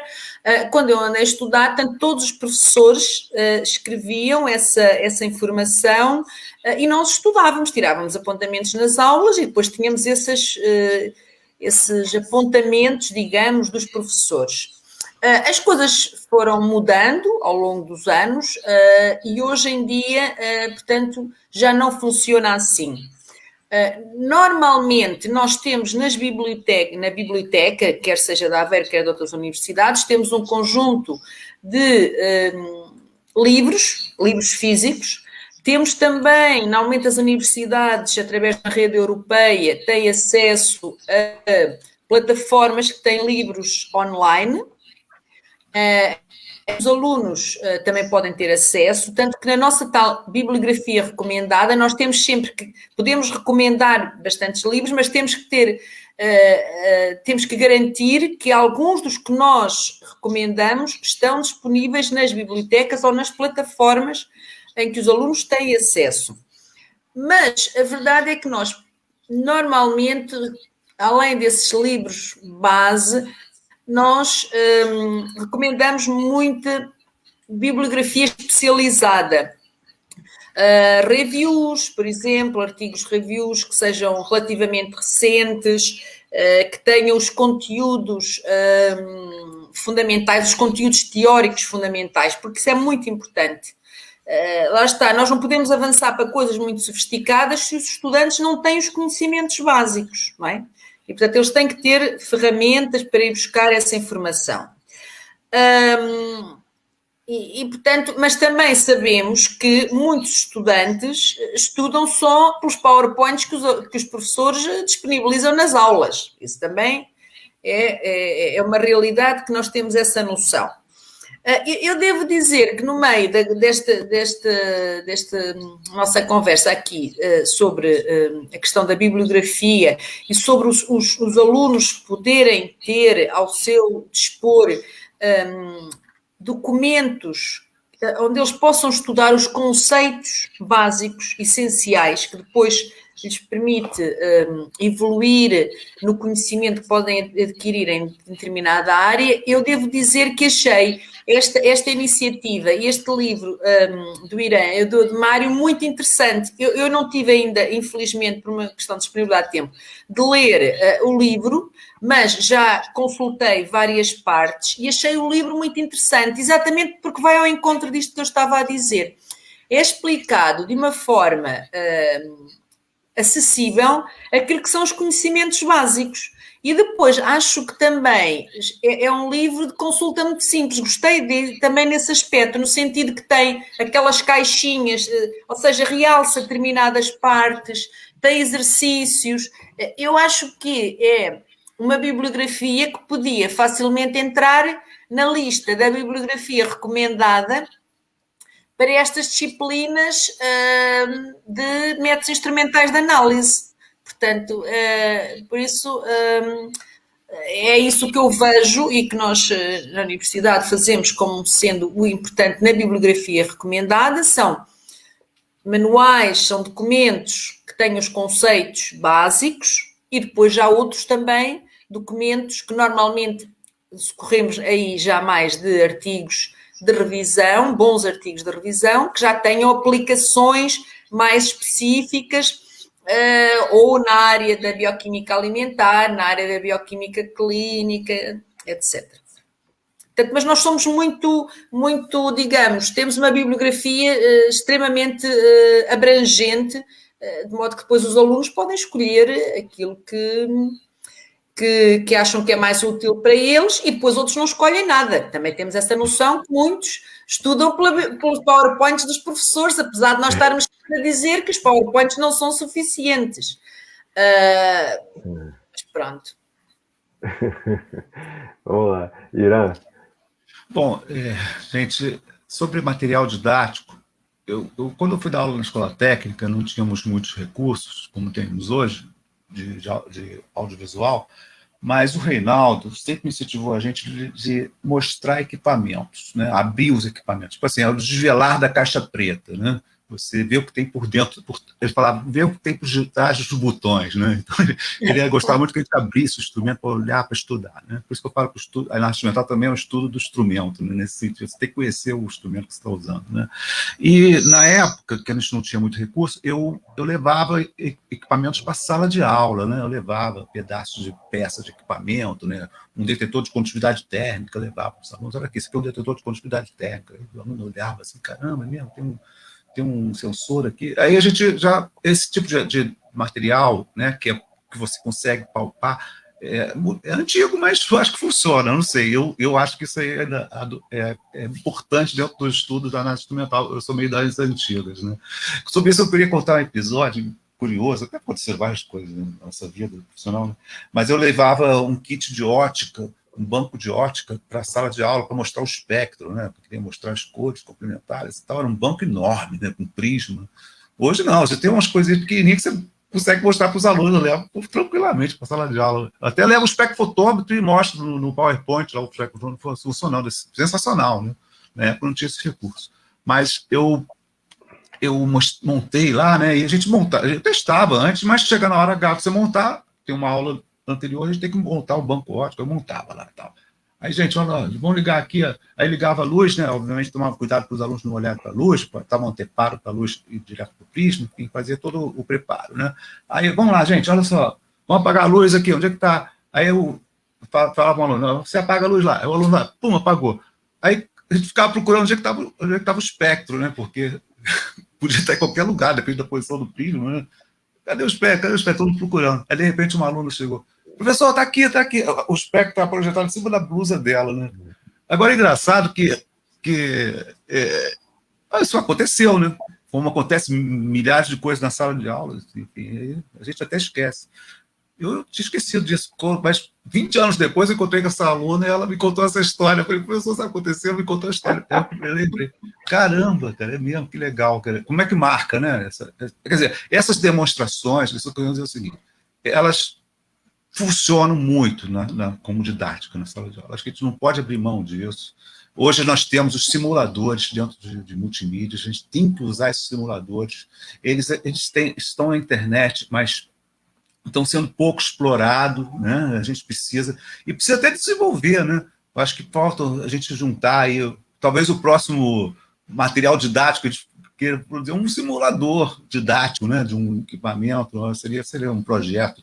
Eu precisaria na equipe de pessoas que entendessem de informática para montar aí o sistema, Mas é uma coisa importante, eu acho que os simuladores são muito importantes, principalmente agora na pandemia, poxa, na pandemia a gente ficou fora do laboratório, então a gente tem que mostrar isso para os alunos de outra maneira, né? Então a gente tem que usar esses recursos, então isso aí eu acho que é importantíssimo. O livro, sim, poxa, sem sombra de dúvida, faltava um livro com essa linguagem nossa, do nosso curso, essa abordagem prática, né? Que eu acho que alguns livros, principalmente os antigos, né? O Willard era um livro da Fundação Calouste, né? Portugal. Eu usei esse livro na faculdade. Cara, enorme, né? Eu ficava perdido naquele livro ali, né? O Scurg já é legal, o Scurg já tem mais... Ele pega toda a analítica clássica, depois vai desenvolvendo, usa planilha e tal, e depois chega na instrumental, o Scurg é legal. Mas tem um Scurg, por exemplo, de instrumental, né? O outro já é meio pesado, aquele Scurg instrumental é mais para pós-graduação, ele entra muito no fundo na parte eletrônica. É legal também, sabe? Mas a gente tem que começar devagar. Quem pega um Scurg de instrumental, princípios de análise instrumental direto, caramba, não sei se é legal, não. É melhor começar com o Scurg, fundamentos de análise química, e depois partir para esse, né? Então, precisa ter vários livros, né, com várias características. Aí você vai montando as suas necessidades. Por isso que é legal você não ter só um livro, dois, né, no mercado literário científico. Você tem que ter várias possibilidades, né? Então, tem que ter o livro do Delma, excelente o livro do Delma, tem bastante informações, super legal. Ele aborda algumas técnicas que a gente não aborda, acho que são complementares, sabe? Aí depois o aluno vai escolhendo qual que se adequa mais, né? E as informações da internet estão lá, né? Realmente, o que a Silvia falou, um mundo de informações, a partir daí você vai buscar, né? O mundo está a seus pés, né? Você vai buscar, mas você tem que ter essa base, o livro é importante, né? O livro não vai deixar de existir, eu acho que a gente não vai poder abrir mão de bibliografia de livros, né? Agora, o que acontece? Houve uma pergunta aqui que eu acho que eu posso responder agora, talvez. É o Pedro, né, Montes Santos, ele perguntou: qual é a real necessidade do livro ser adotado nos institutos e universidades de Química no Brasil e Portugal? Vocês acham que é o livro, nosso livro, né? Sabe o que acontece, Pedro? Eu acho que é legal. Poxa, se for adotado, poxa, vou soltar fogos, né? Assim, caramba. A gente, inclusive, está fazendo uma divulgação para poder ser adotado. O grande problema é que nós estamos numa transição, né? Inclusive, isso até atrasou o lançamento do livro. Esse livro era para ter sido lançado em 2016. Mas atrasou por dois motivos. Primeiro, por a crise econômica aqui no Brasil, e depois a mudança do formato do livro. Infelizmente, o livro... Eu gosto de livro físico, papel eu gosto, né? Assim, eu sou da geração antiga. Mas agora é tudo digital. Então, o livro foi lançado em e-book, por questões até de custos, mas a adoção de e-books ainda está sendo muito difícil nas universidades. Tem que ter plataformas na biblioteca. Eu estou vendo que a nossa própria instituição não tem uma plataforma para acessar os e-books. Vocês estão entendendo? Então, é uma cultura que vai ter que ser gerada dentro das universidades. Quando isso acontecer, eu acho que naturalmente, o livro vai ser adotado, porque o livro vai fazer parte da plataforma. Por exemplo, tem uma plataforma chamada Minha Biblioteca, que permite acesso a uma coletânea enorme de livros, várias editoras, né? Você tem quase todos os livros principais, né, disponíveis nessa plataforma, e o aluno acessa por essa plataforma de biblioteca. Mas, infelizmente, as instituições, são poucas que têm, né, essa plataforma instalada nas bibliotecas, então aí esse livro, por ele ser um e-book, fica, nesse primeiro momento, difícil de ser disseminado, né? Mas talvez em Portugal, se a Silvia ajudar a gente a divulgar, né, Silvia? Talvez lá em Portugal tenha mais condições, tenha mais plataformas digitais para acesso. Mas se tiver as plataformas digitais implementadas, esse livro eu acho que vai ter chance. Tem chance, sim. Eu também, a Carla Neri, que é a nossa editora, ela é super legal, ela deu maior força para a gente, ela acreditou nesse livro, mesmo no momento que estava em crise, mesmo assim, a crise econômica não dava para publicar, ela falou, segura a onda que a gente vai publicar esse livro quando der. Aí ela sempre incentivando a gente, não desiste, não desiste. E a gente agora conseguimos. E ela perguntou, pois, quais são os concorrentes? Eu falei, os concorrentes são o Skug e o Harris, né? São os dois principais, né? E os Harris, inclusive, é lá da própria editora, né? Da LTC, ela edita o Harris, que é uma tradução americana, né? O Skug também. Esses são os nossos concorrentes, que eu uso o Skug e o Harris, assim, eu recomendo aos alunos, excelentes livros, excelentes. Mas eu falei para ela, olha só, Carlos, o negócio é o seguinte, você conhece Beatles aqui, ó. Beatles, as grandes composições são o quê? Lennon e McCartney, né? Então, o Skug é o Lennon e o Harris é o McCartney, né? E nós somos o George Harrison, né? Nós estamos a terceira via, né? Então, temos uma alternativa aí, sabe? Aí ela falou, isso aí, Something the way she moves. Então, nós estamos o George Harrison, vamos chegar lá, né? O George Harrison começou, porque o George Harrison começou tocando, assim, né, acompanhando, daqui a pouco o George Harrison estava fazendo músicas sensacionais, já estava também no mesmo nível dos outros dois, né? E aí foi isso que eu imagino que o nosso livro esteja nesse nível aí, eu acredito, porque, poxa, não porque eu escrevi, mas porque realmente o livro é legal.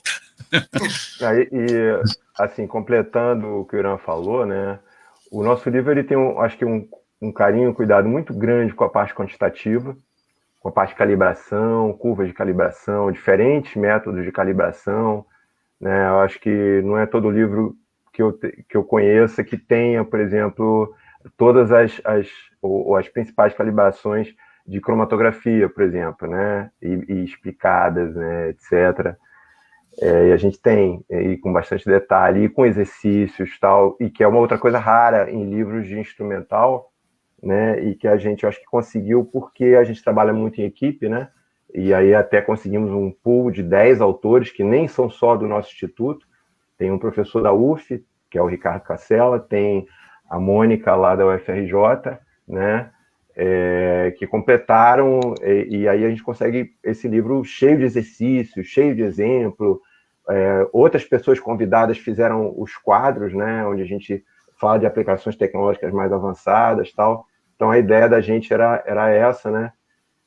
E, obviamente, o livro é para ser consultado. O fato de ser eletrônico foi fundamentalmente por uma questão de custo, mas eu acho que o livro eletrônico ele liberou a gente para o livro ficar mais bonito. Por exemplo, né? A Silvia notou isso, né? Não porque podia usar cor, é isso mesmo. O livro físico, quanto mais cor a gente usava, mais caro ele ficava. Então, originalmente, dos 10 capítulos, só 2 iam ser coloridos. Isso com muita luta, né? Tudo... e brigando, não, espectrofotometria tem que ser colorido, pelo amor de Deus. Não dá para você falar um capítulo de espectrofotometria e não botar cor, né? Aí a editora cedeu para esses 2 capítulos serem coloridos, a teoria básica de espectrofotometria e a parte de espectrofotometria molecular, que tem visível, né? E aí esses 2 capítulos seriam coloridos, né?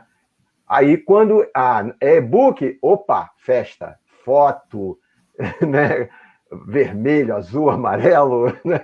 Tudo que a gente queria, né? Não sei se a Silvia quer colocar mais alguma coisa, e aí a gente, então, antes de fechar, a gente ia aproveitar para fazer umas pequenas apresentações do livro, né? Não sei se a Silvia quer colocar mais alguma coisa antes do Irã colocar a apresentação e o filminho lá do final. Não, acho que está no momento de de apresentar o livro, acho que sim. Acho que está muito interessante, e acho que mais do que nós estarmos a falar, lá está a parte transmite uma imagem diferente, portanto eu acho que faz todo sentido terminarmos assim. Em Aveiro ainda não é de madrugada. São Alguém pergunta? 10h30 da noite. Bom, então, Irã, você faz a apresentação, depois vai ter um videozinho. Antes do Irã começar, eu só vou anunciar que as 2 primeiras pessoas que preencheram o link para ganhar o certificado, tá? A editora depois vai entrar em contato. Acho que o Floriano, enquanto está rolando, ele não tem acesso aos nomes, mas quando acaba assim, as 2 primeiras pessoas que preencheram vão receber o acesso ao e-book, tá bom? O nosso e-book, ok? Então, Irã? Beleza. Ótimo, obrigado, Floriano. A gente vou apresentar aqui rapidamente. Eu vou fazer bem rápido, gente, porque a gente também não temos muito tempo. Deixa eu botar aqui no modo de apresentação dos slides. Esse livro, então, até a capa... Opa, saiu do modo. Saiu do modo? Saiu. Como assim? Saiu da apresentação. Opa, desculpa. Então, peraí. Então, porque... Tá, não posso. Eu vou ter que deixar assim mesmo. Vê se ficou. Tá? Ainda não. Não? Então, o Floriano tem que liberar? Talvez, não sei. Mas já esteve na apresentação, depois saiu. Você ia começar, saiu. Pois é. O que aconteceu? Deixa eu voltar de novo. Peraí. Eu saí aqui. O Floriano colocou... Deixa eu voltar de novo. Deixa eu voltar no modo... Faz todo o caminho de novo, né? Por favor. Tá, aqui. Foi, isso. Então tá. Então está aqui o livro, né? Essa é a capa do livro, da editora LTC, né? Do grupo, faz parte do Grupo GEM. O Grupo GEM é um conjunto de editoras, né? Tem várias áreas. A LTC é mais na parte técnico-científica. Então, análise instrumental é uma abordagem prática, e aqui está, ele é disponível lá no Grupo GEM, né, com o e-book, mas como eu falei com vocês, se tiver a plataforma digital implantada na biblioteca, ele pode ser acessado pela plataforma digital, tá? Por as pessoas cadastradas naquela biblioteca, né? Bom, esse livro foi dedicado aos professores Reinaldo e Zé Gershon. Eu gosto sempre de falar isso porque, poxa, cara, começou tudo lá, né? A análise instrumental começou na década de 70 e foram esses caras que implantaram tudo mesmo. O Reinaldo, sim, pelo trabalho de implantação, e o Gershon, porque permitiu o Reinaldo implantar isso dentro da disciplina de quantitativa clássica. Na época foi um boom, né, que aconteceu na escola técnica. O Ademar, inclusive, era aluno nessa época, ele testemunhou esse nascimento, esse brotamento dessa disciplina sensacional, e o Reinaldo conseguiu... Toda a estrutura da disciplina que a gente usa hoje veio da época do Reinaldo, o cerne dela continua até hoje. Então, a gente tem muita gratidão para esses 2 professores da escola. Bom, a estrutura dos capítulos tem, basicamente, assim, a apresentação, tópicos, né, ilustrações, gráficos, tabela, bastante ilustrado, tem exercícios resolvidos, né, tem dicas. Dicas é interessante porque, às vezes, o cara está operando, então, o equipamento ele precisa de uma informaçãozinha mais direta, mais simples, né, a gente coloca em forma de dica. E quadros são coisas mais específicas, mais especializadas. Geralmente, os quadros a gente convida, como a Demari falou, uma pessoa para escrever. Inclusive, aqui na live tem o professor Robério, ele escreveu um quadro sobre a aplicação da instrumental na metrologia, nessa associação, né, como é que a instrumental entra na metrologia. O Reinaldo, o Robério escreveu um quadro sensacional. E aí, depois, no fim, tem as considerações finais, né? Os termos importantes, questões de revisão, a gente colocou bastante questões de concurso de instrumental e exercícios propostos e a bibliografia, tá? De cada capítulo. Depois, você tem o capítulo 1, que é a base, né? O que é a química analítica, é mais ou menos essa discussão que a gente fez hoje aqui, né? E tem um tópico, que é o fator de diluição, que é muito importante, que os alunos erram muito. Então, a gente botou isso, né, como fator importante dentro do curso, né? Então, você tem assim, essas discussões clássica instrumental, né? E tem essa questão do fator de diluição, vocês vão ver lá no livro, que está assim, bem discutido isso dentro do capítulo 1. O capítulo 2 já é sobre as técnicas analíticas óticas, de modo geral, né? Aí a gente vai focar nos tipos de espectro, vai ter espectro, tudo quanto é tipo, né? De fluorescência, de infravermelho, de visível, de UV, de absorção atômica, discute como é que são a origem desses espectros. E depois entra nos capítulos 3, que é a espectrometria molecular, né? Que é aquela absorção molecular, que é um espectro fotônico convencional, que é usado em laboratórios no mundo inteiro. E tem aí, a gente também coloca nesse capítulo, é importante, a discussão do círculo cromático, né? Que quando eu comecei a dar aula, eu não sabia nada de círculo cromático, né? E aí eu fui descobrindo, caramba, que legal. Eu sempre via a cor complementar, você tem que usar. O que é cor complementar? Eu olhei o círculo cromático. Então, tem uma discussão muito interessante sobre o círculo cromático nesse capítulo, e tem, evidentemente, as discussões convencionais sobre lei de Lambda-Debye, instrumentação, está tudo lá. Né? O 4 é sobre absorção atômica, que chama, e aí tem focando na parte operacional e técnica do equipamento, enfim. Aí vem a potenciometria, né? Esse capítulo é bem a cara do Reinaldo, né? A gente fala sobre os instrumentos sofisticados e não simples, todos eles que são usados na potenciometria, focamos nos eletrodos e focamos principalmente nas calibrações, né? Que a gente não vê muito isso em outros livros. Curvas de calibração, como é que se monta, né? As curvas de calibração, informações se extrai disso, né? Então, isso é colocado na potenciometria. Aí depois vem os capítulos 6, que vem a cromatografia, também é uma introdução, né? Falando a parte teórica toda da cromatografia, bastante cromatogramas, né? Aí vem o capítulo 7, que é a gasosa, também focando na parte técnica operacional, né, da técnica, do método, né? E o capítulo 8 é a líquida, que também é mesmo focando também nessa parte técnica operacional. O capítulo 9 já é genérico de cromatografia, a gente vai pegar a parte qualitativa e quantitativa e destrinchar isso também é uma das características do nosso livro, que a gente foi fundo nisso aí, né, dentro desse capítulo. As curvas de calibração, aqui como exemplo. E no final vem a espectrometria de massas, né, que a gente bota como introdução, né, não é uma espectrometria de massa completa, mas tem todas as partes básicas da espectrometria de massa, toda a parte de equipamento e técnicas. Né.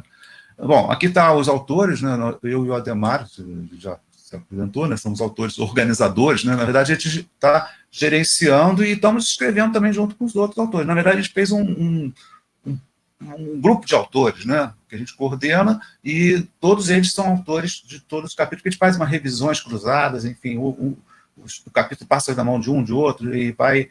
mas, de uma maneira geral, os nossos autores, o Júlio e o Catão, o Catão ele é do Maracanã e o Júlio do IFRJ de Caxias, eles escreveram, focaram mais na parte de espectrometria, inclusive o Júlio está aí até presente, né? Valeu, Júlio. A Ana Luísa e o Adney, né? A Ana Luísa também lá do Maracanã e o Adney de Caxias, eles também escreveram mais a parte de potenciometria, né? O Ricardo Cassella, que o Ademar falou que era da UF, né? O Ricardo Cassella focou na absorção atômica e... Só um parêntese, né? Lembrando que o Ricardo foi nosso colega, né? Ele trabalhou com a gente, depois ele fez concurso para a UF e hoje é professor lá. E é um dos maiores químicos analíticos do Brasil, estou arriscando dizer isso, tá? O Ricardo Cassella... Ele é muito bom. Ele é muito bom. E ele implementou, na verdade, a absorção atômica dentro da nossa escola, porque a absorção atômica chegou e o Ricardo Cassella estava lá, e aí o Ricardo Cassella foi, aí, Ricardo, contigo mesmo. E a gente foi aprendendo com ele, né? Bom, aí tem a parte de cromatografia, tem a turma da cromatografia, a Mônica Padilha, que era do Instituto de Química, da UFRJ, o Rafael Bento, que é do IFRJ aqui do Maracanã, e a Renata, que é do Maracanã. Esses três professores, eles inclusive têm uma origem comum, né? Eles são do LabDop, lá do grupo do Hadler, né? Então, a bagagem de cromatografia dessa turma aí, ou seja, é de respeito. Né? A Mônica, inclusive, é coordenadora lá do laboratório do doping, né? Então, ela tem uma bagagem incrível de cromatografia junto com esses dois, a Renata e o Rafael, e o Ademar também junto compôs essa parte de espectrometria de massa e cromatografia, né? Bom, então, para finalizar, eu deixei aqui uns filminhos aqui, só para vocês verem nosso laboratório. Os ex-alunos nossos podem matar a saudade, né? Poxa, é muito prazer, muito prazeroso dar aula de instrumental. Eu estou para me aposentar, mas eu não consigo, né? Não consigo sair. Então, estamos aí, que eu não sei quando é que eu vou me aposentar. Mas eu tenho muita satisfação, muito prazer de dar aula de instrumental. Enfim, eu estou aí no que deve dentro dessa área. Então, obrigado, gente. Então, novamente, eu quero agradecer ao Conselho Regional de Química, antes da gente passar o filminho, tem um filminho com música e tudo, do livro, que foi feito com muito carinho pelo Alexandre Catão, que é um dos autores, né, com a ajuda de todo mundo. Então, eu quero agradecer ao Conselho Regional de Química, quero agradecer muito a Silvia, né, pela simpatia que ela sempre demonstra, e demonstrou aqui de novo, né, e que atendeu esse pedido da gente. Espero que ela tenha gostado desse bate-papo, né, e espero que essa pandemia acabe e a gente tenha oportunidade de se encontrar, né, seja aqui no Brasil, seja lá em Portugal, né, a gente pode continuar trabalhando à distância junto, mas, né, de repente, isso ser mais bem implementado, tá? Então, vou deixar cada um de vocês falar também, antes da gente passar o filminho final. Silvia? Eu, mais uma vez, quero agradecer a iniciativa e tiveram, quer a iniciativa do livro, que seguramente será uma ferramenta muito, muito útil para os estudantes e até para outros professores, que acho que o facto de ter exercícios é uma coisa excelente, que a pessoa anda sempre à procura de exercícios novos para fazer, não sei o quê. Portanto, acho que é uma ferramenta útil, quer para estudantes, quer para professores. E, portanto, quero-vos dar os parabéns pela iniciativa do livro, por esta iniciativa, por me terem convidado. Eu estarei sempre disponível para participar, desde que tenha disponibilidade, mas a disponibilidade arranja-se sempre. A pessoa, no fundo, consegue sempre gerir a agenda e arranjar um bocadinho de disponibilidade para aquilo que gosta de fazer. Portanto, eu só tenho a agradecer-vos, não é? Portanto, esta oportunidade só tenho a agradecer. E a desejar-vos muito sucesso agora na divulgação do livro, porque esse é um aspecto também importante, o chegar às pessoas. Porque há livros muito interessantes, mas que não chegam às pessoas. E essa divulgação é importante, dos autores e da editora. O papel das editoras também é muito importante na divulgação, não é? Obrigado, Silvia. Pronto, e desejar boa noite a todos as pessoas que nos têm estado aqui a seguir e fazer comentários tão simpáticos. Portanto, desejo também uma boa noite a todos. Irá?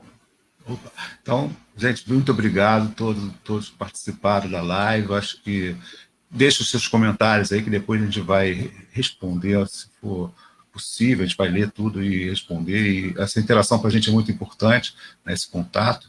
Gostaria de agradecer mais uma vez ao CRQ, né, pela essa oportunidade, e aos autores do livro também, que, poxa, a gente fez um trabalho excelente, né, a editora, a TC também foi fundamental, a editora acreditou no trabalho, eu acho que isso é importante. E deixar por fim a Silvia, né, poxa, eu conheci a Silvia, né, muito prazer, né, espero que eu vá a Portugal, né, e com certeza vou passar por Aveiros. Eu conheço Lisboa e Belém, pouquinho, tá? Okay. Mas eu pretendo fazer um tour em Portugal e com certeza eu vou passar por Belém. E eu vou deixar já uma ideia, agora vou plantar uma ideia. Você falou para a gente anteriormente que lá em Portugal se usa muito livro em inglês, né? Nas universidades, né? Sim, por que sim. não?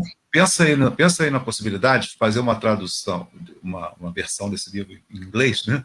Você aí ajudar a gente aí a fazer essa versão, que tal, hein? Vamos lá, é um projeto. É uma boa ideia, sim. Eu acho que o passar para inglês abre outras oportunidades, não é? Isso sem dúvida, porque na realidade o inglês é a língua da ciência, não é? E, portanto, nós, mesmo, por exemplo, no curso de Química, que recebemos muitos estudantes de Erasmus de outros países, neste momento temos várias disciplinas que são lecionadas só em inglês. Pronto, lá está. Talvez essa não seja a necessidade nem a realidade do Brasil, mas a nível da Europa, o lecionar disciplinas em inglês, ter bibliografia em inglês, abre muitas portas à internacionalização, isso sem dúvida. Então vamos pensar nisso, né, Silvio?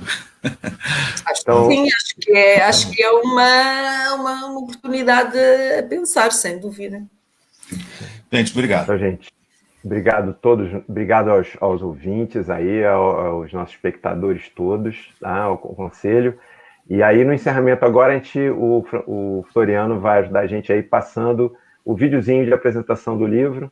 Espero que todos gostem também, tá bom? Floriano, por favor, né, para a nossa despedida aí.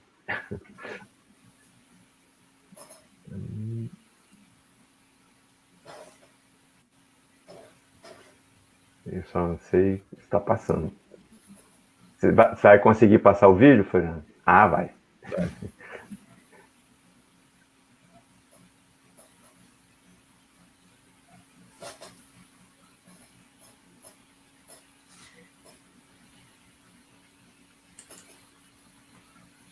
Só não está com som. Você não consegue jogar o som, não, Floriano? Tem música. Ademar, fala aí o que você falou lá. Ah, pô. Tem narração, tem música. Ah, que pena. Vamos narrando aqui, olha só. Isso é uma curva de animação sensacional. Espectrometria, olha só. Bom, essas são imagens do livro, né? Pelo menos dá para dizer aí dos equipamentos que a gente descreve no livro. Ah, que pena que ficou sem a narração. Agora irá. E lá os Beatles ali atrás. Nossa, mano.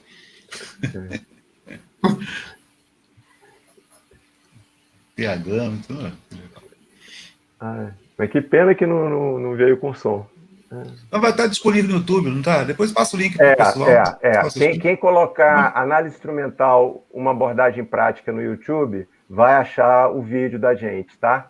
Quem quiser pode entrar lá, tem o vídeo, tem o link para a editora, tá tudo lá, tá? Então, e aí com a música. Com a música e com a narração. Tá bom? Gente, obrigado. Acho que a gente... Isso aí. Ah, obrigado, gente. Então, Floriano, se quiser, podemos encerrar.